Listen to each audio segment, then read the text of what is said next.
Hello friends, welcome back to my channel. Radhe Radhe, Hare Krishna. आज हम बात करेंगे श्रावण मास के अध्याय 4 के बारे में। कल हमने बात करी थी अध्याय 3 के बारे में। आज बात करेंगे अध्याय 4 के बारे में। तो फ्रेंड्स, श्रावण मास वर्ष में आने वाला एक ऐसा पुण्यदायक मास है जिसकी श्रद्धा और निष्ठा पूर्वक पालन करने से भगवान शिव की विशेष कृपा प्राप्त होती है। यह अत्यंत शुभ और पवित्र समय है जब मनुष्य अपनी आध्यात्मिक साधना को तीव्र बना सकता है। इस मास में किए गए व्रत और तपस्या मनुष्य को अनंत गुना अधिक फल प्रदान करती है। भगवान शिव को प्रिय है यह श्रावण मास और इसलिए इस समय में उनकी आराधना करने से मनवांछित फल की प्राप्ति होती है, फिर चाहे वो भौतिक हो या आध्यात्मिक। भगवान शिव को आशुतोष के नाम से भी जाना जाता है क्योंकि वे साधक की अभीष्ट इच्छा को सरलता से अभीष्ट इच्छाओं को पूर्ण कर देते हैं। ऐसे ही पवित्र श्रावण मास में हम श्रवण कर रहे हैं आदिदेव महादेव के प्रमुख ज्योतिर्लिंग की कथाओं को। अभी तक हमने सोमनाथ ज्योतिर्लिंग, मल्लिकार्जुन और महाकालेश्वर ज्योतिर्लिंग की कथा सुन ली है और आज हम बात करेंगे चौथे ज्योतिर्लिंग यानी कि ओमकारेश्वर महादेव की। ओमकारेश्वर मंदिर महादेव मध्य प्रदेश के खंडवा जिले में मानधाता नामक द्वीप में स्थित है। कहा जाता है कि इस द्वीप का आकार ओम जैसा है और यहाँ पर ओम के आकार में ही नर्मदा नदी भी बहती है। इस मंदिर के पास में ही एक शिवलिंग है जिसका नाम ममलेश्वर मंदिर है। यह मंदिर नदी के दक्षिणी तट पर है और तीर्थयात्री दोनों ज्योतिर्लिंग की शक्ति को समान रूप से साझा करने वाला मानते हैं और इसलिए एक साथ उनके दर्शन किए जाते हैं। इस प्रकार ओमकारेश्वर ज्योतिर्लिंग के स्थान पर एक नहीं बल्कि 2 शिवलिंग उपस्थित हैं।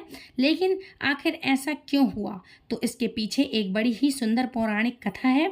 आइए इसका श्रवण करते हैं। और हम सब जानते हैं कि भगवान के शुद्ध भक्त नारद मुनि इस सृष्टि का कल्याण करने हेतु अनेक स्थानों पर विचरण करते रहते हैं। वे इस भौतिक माया और अनर्थ में फंसे हुए वृद्ध जीवों को भगवान की शुद्ध भक्ति का दिव्य पथ प्रदर्शित करते हैं। तो ऐसे देवर्षि नारद मुनि एक दिन विंध्याचल पर्वत से भेंट करने आए। जब विंध्याचल ने देखा कि उनके द्वार पर देवर्षि नारद मुनि पधारे हुए हैं तो उन्होंने सम्मान पूर्वक उनका आदर सत्कार किया और बैठने के लिए उचित आसन प्रदान किया। और फिर विंध्याचल पर्वत ने नारद मुनि से कहा, हे ऋषिवर, जगत में ऐसा कुछ भी नहीं है जो मेरे पास ना हो। मुझे कोई कष्ट भी नहीं है।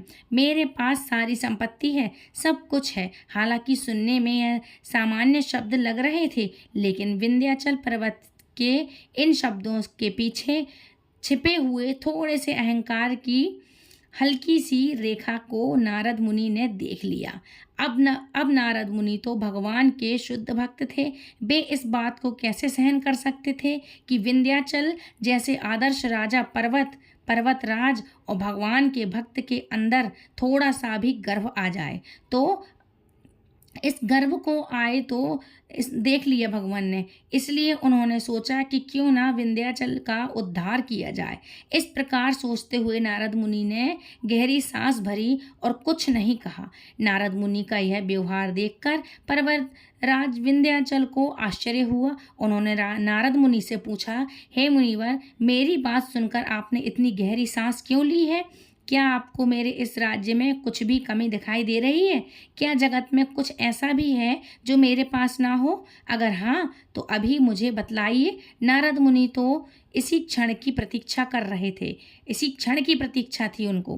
राजा की पूछते ही उन्होंने उत्तर दिया, राजन, यह बात सर्वदा सत्य है कि आप इस जगत के पाए जाने वाले संपूर्ण ऐश्वर्य के स्वामी हैं। लेकिन यदि आप पूछ ही रहे हैं तो आपकी जिज्ञासा को संतुष्ट करने के लिए मैं बता देता हूँ।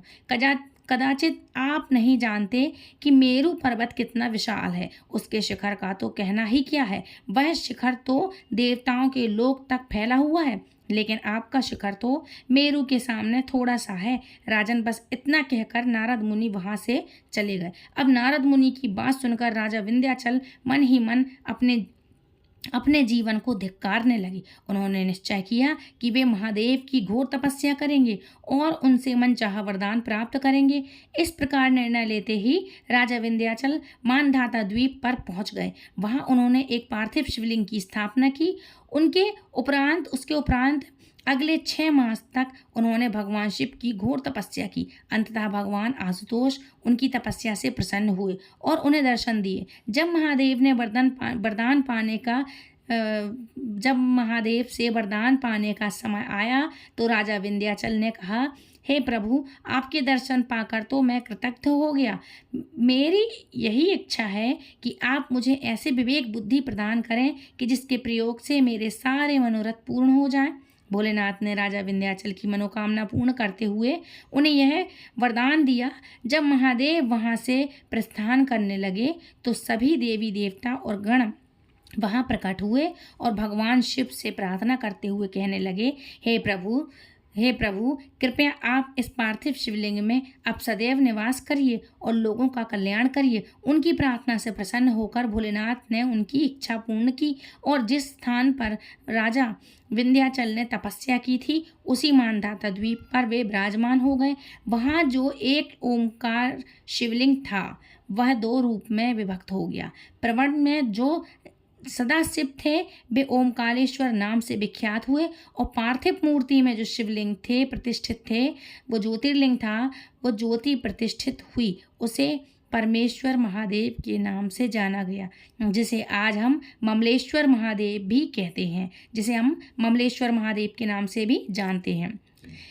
कहते हैं यह स्थापना के पश्चात सभी देवताओं ने इन दोनों शिवलिंग की पूजा आराधना की और अभिष्ट चिंतन करने का महत्व बताते हुए शील सूत गोस्वामी जी नैमिषारण्य में एकत्रित हुए। शौनक आदि ऋषियों से कहते हैं वह कि जो भी मनुष्य ओमकारेश्वर महादेव के दर्शन करता है उसे माता के गर्भ में पुनः नहीं आना पड़ता, यानी कि वह इस भौतिक जगत से मुक्त हो जाता है। इस ज्योतिर्लिंग के विषय में एक और कथा आती है और वह है राजा मानधाता की। ऐसा कहा गया है कि एक इवाक वंश में महान राजा मानधाता ने इसी स्थान पर घोर तपस्या की थी और उनकी तपस्या के फलस्वरूप भगवान शिव ने उन्हें दर्शन दिए और वे स्थान पर ज्योतिर्लिंग के रूप में प्रकट हुए।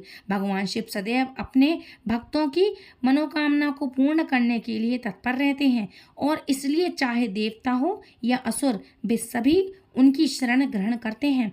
मध्य प्रदेश के खंडवा जिले में स्थित यह ओमकारेश्वर ज्योतिर्लिंग अत्यंत सुंदर और भव्य है। यह मंदिर 55,000 वर्ष मतलब 5,000 वर्ष से भी अधिक पुराना माना गया है।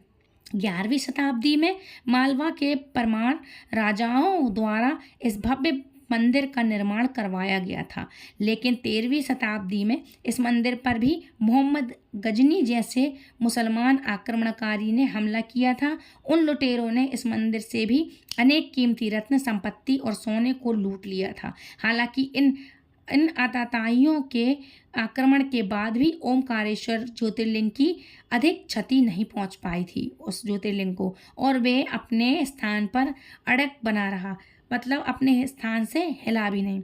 संपूर्ण मुगल शासनकाल में यह मंदिर चौहान राजाओं के अधीन रहा, लेकिन मंदिर में ज़्यादा नवीनीकरण नहीं हो पाया। बाद में 19वीं शताब्दी में होलकर शासकों द्वारा और उसमें भी विशेषकर रानी अहिल्याबाई होलकर ने इस संपूर्ण मंदिर का जीर्णोद्धार करवाया, पुनर्निर्माण करवाया और इसे अपना पौराणिक गौरव प्रदान किया। ओमकारेश्वर ज्योतिर्लिंग मंदिर की रचना नगर शैली में की गई है। इसका मुख्य सभा मंडल अत्यंत विशाल है और उनके चारों ओर खुला चौराहा है, जिसमें पूरे पत्थर से बने लगभग 40 स्तंभ हैं और वे 14 फीट ऊंचे हैं। इन स्तंभों पर अत्यंत सुंदर यक्ष के चित्रों की नक्काशी की गई है। यदि आप अधिक ध्यान से देखेंगे तो आपको यहाँ रूप आकृतियाँ भी दिखाई देंगी जो सन्यासियों से मिलती जुलती हैं। यह मंदिर 5 मंजिला का है और इसमें प्रत्येक मंजिल पर श्री ओमकारेश्वर, श्री महाकालेश्वर, श्री सिद्धनाथ जी गुप्तेश्वर हैं और सिद्धनाथ जी की प्रतिमाएं हैं। और अंतिम मंजिल पर श्री ध्वजधारी शिखर स्थित है। इस मंदिर के प्रांगण में पंचमुखी गणेश जी और अन्नपूर्णा देवी भी विराजमान हैं। उनके उपरांत यहाँ भगवान श्री कृष्ण, देवी नर्मदा और शनिदेव के भी विग्रह स्थित हैं। इस मंदिर की एक और विशेषता है जो कि नर्मदा नदी पर बना हुआ झूलता पुल है। जिसको झूला पुल भी कहा जाता है। आज यह देश में सबसे ज़्यादा देखे जाने वाले तीर्थ स्थलों में से एक है। तो यह थी आज की ओमकालेश्वर महाकालेश्वर ज्योतिर्लिंग की कथा, ओमकालेश्वर ममलेश्वर ज्योतिर्लिंग की कथा और इतिहास में। हमें आशा है कि आपको यह कथा अच्छी लगी होगी और इनसे आपकी भगवान शिव के प्रति भक्ति में भी वृद्धि होगी। हमारे द्वारा यही प्रयास किया जा रहा है कि हम वैदिक सनातन संस्कृति की शिक्षा और वैदिक ज्ञान को भी यथारूप के बिना किसी मिलावट के आपके समक्ष रोचक रूप में प्रस्तुत करें। इसी अभियान के अंतर्गत हम कुछ भी समय में आपको ऐसी चीज़ें लेकर आने वाले हैं जो आपको भगवान के अति शीघ्र ही पास लेकर आएगी। इसलिए हमारे चैनल पर आपको धार्मिक चीज़ों का ज्ञान रोज़ रोज़ मिलता रहेगा। इसलिए हमारे चैनल से जुड़े रहें और हमारे चैनल को सब्सक्राइब करें और बेल आइकन को ऑल पे प्रेस करें ताकि आने वाली नोटिफिकेशन आप तक सबसे पहले पहुंचे। और हमारे चैनल पर धार्मिक ग्रंथों, पूजा पाठ, सारी विधि, हर चीज़ की जानकारी आपको प्रस्तुत मिलेगी। त्यौहार के पहले आपको सारी जानकारी आप हमारे चैनल पे पा सकते हैं। संपूर्ण जितने भी ज्ञान हैं, जितने भी 30 त्यौहार हैं, सारी जानकारी हमारे चैनल पर उपलब्ध है। तो हमारे चैनल पर जाएं और संपूर्ण जानकारी आप देख सकते हैं। तो फ्रेंड्स, ये थी आज की वीडियो। आई होप आपको पसंद आई होगी। मिलती हूँ ऐसे किसी और इंटरेस्टिंग जानकारी के साथ नेक्स्ट वीडियो में। तब तक के लिए फ्रेंड्स, राधे राधे, हरे कृष्णा, बम्बई भोलेनाथ की, हरि बोल।